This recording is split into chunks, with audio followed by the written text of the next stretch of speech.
Good morning mga kamami angel. Ayan, magsasaing po tayo guys. Hindi ko hinahawakan yung bigas guys. Hinahalo ko lang siya ng sandok kasi yung kamay ko amoy sunrocks. Kaya ayoko siyang gamitan ng kamay. Kaya gumamit po ako ng sandok guys. Tapos guys, yung pinaghugasan ko ng bigas, iniipon ko siya, nilalagay ko sa isang lagayan. Kasi yan guys ay pandidilig ko sa halaman. Kasi nga guys, 'di ba ngayon summer, mahina ang supply ng tubig ngayon gawa summer. Kaya kailangan natin medyo dumiskarte, magtipid ng tubig na instead na itatapon yung pinaghugasan ng bigas, pwede natin pandilig sa halaman. Ganun din guys, pag ako'y naglalaba, yung pinagpanlawan, nilalagay ko sa mga bakanting timba para yun ay pang linis ng CR, pambuhos, ganun lang guys.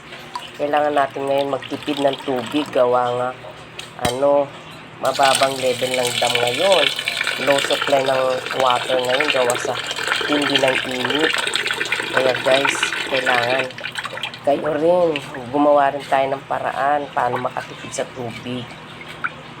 Saka na lang tayo ulit magtapon ng mga pinagbanlawan, pinaghugasan pagkatag-ulan na guys. Sa ngayon kailangan natin magtipid talaga sa tubig para lahat magkakaroon din tayo ng ginhawa sa tubig ngayon tag-init. Ayan guys, yung aking sinaing isasalang ko na guys. Tapos pagkasalang ko niyan guys, yung pinaghugasan na nilagay ko sa lagayan ay dadalhin ko sa labas. Ididilig ko na agad sa halaman kasi nga guys mainit, kailangan madiligan yung mga halaman para hindi rin sila uhaw.